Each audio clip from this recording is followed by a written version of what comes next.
அனைவருக்கும் வணக்கம். நான் அடிக்கடி சொல்வதுண்டு, அதாவது பழமையான நல்ல நினைவுகளை நீங்கள் நினைச்சு பார்க்குறப்ப உங்களுக்கு நல்ல ஒரு மனசு சந்தோஷமான ஒரு மனநிலையை உருவாக்கும் அப்படின்னு விஞ்ஞான ரீதியாக நான் சொல்லி கொண்டு தான் இருக்கிறேன். அந்த வகையில் தீபாவளி நெருங்கி விட்டது. இந்த பலகாரங்கள்லாம் பார்க்கின்ற பொழுது எச்சல் ஊறுகின்றது. ஆனால் அதே நேரத்தில் எங்கள் தாய்மார்கள் எங்கள் பாட்டிமார்கள்லாம் வாழ்ந்த காலத்தில் எப்படி இனிப்பு வகைகளும் கார வகைகளும் செய்வாங்கிறது நினச்சி பார்க்குறப்ப ரொம்ப விசித்திரமாக இருக்குங்க, ஆச்சரியமாக இருக்குங்க. காரணம் என்னென்னா, ஜாயின்ட் ஃபேமிலி தான் அப்போ அதிகமாக இருக்கும். அப்படி 10 பேர் 15 பேர் 20 பேர் கூட வாழ்கின்ற ஜாயின்ட் ஃபேமிலி கூட்டு குடும்பம்லாம் நான் பார்த்துருக்கிறேன். அந்த வகையில் அத்தனை பேருக்கும் உடை வாங்கணும், அதை விட வெடி வாங்கணும், அதே போல் ஸ்வீட்டு இனிப்பு பலகாரங்கள் முறுக்கு வடை அதிரசம் அது இதுன்னு நிறைய செய்வாங்க.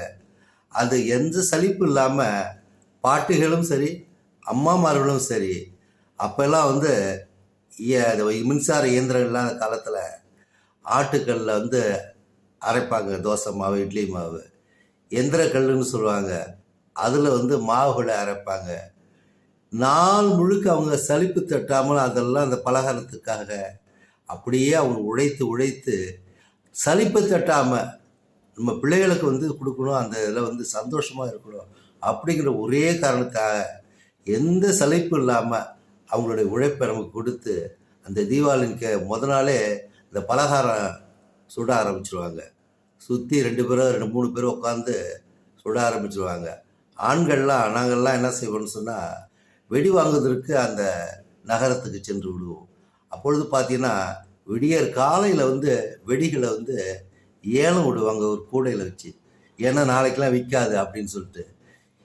ஏலம் ரொம்ப மலிவாக கிடைக்கும். நாங்கள் அதுக்காகலாம் வெயிட் பண்ணி வாங்கிட்டு வந்த காலம்லாம் நினைத்து பார்க்குறப்ப எவ்வளோ இனிமையான தருணத்தை நம்ம வாழ்ந்தோம் அப்படிங்கிற ஒரு சந்தோஷமான தருணம் என் இதயத்தில் என் மனசில் ஓடிக்கொண்டே இருக்குது.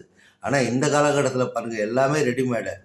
வண்ண அந்த கலர் தோய்ந்த அந்த இனிப்பு வகையெல்லாம் கடையில் பார்க்குறப்ப அப்படியே நம்மளை ஈர்க்கின்ற வகையில் இருந்தாலும் கூட என்னை போன்ற நபர்கள் அந்த பழங்கால இனிப்புகளை, அதாவது சுகாதாரமாக சுத்தமாக பாட்டியின் கையால் அம்மாவின் கையால் சுடப்பட்ட அந்த இனிப்பு வகைகள் தான் எனக்கு நினைவுக்கு வருது.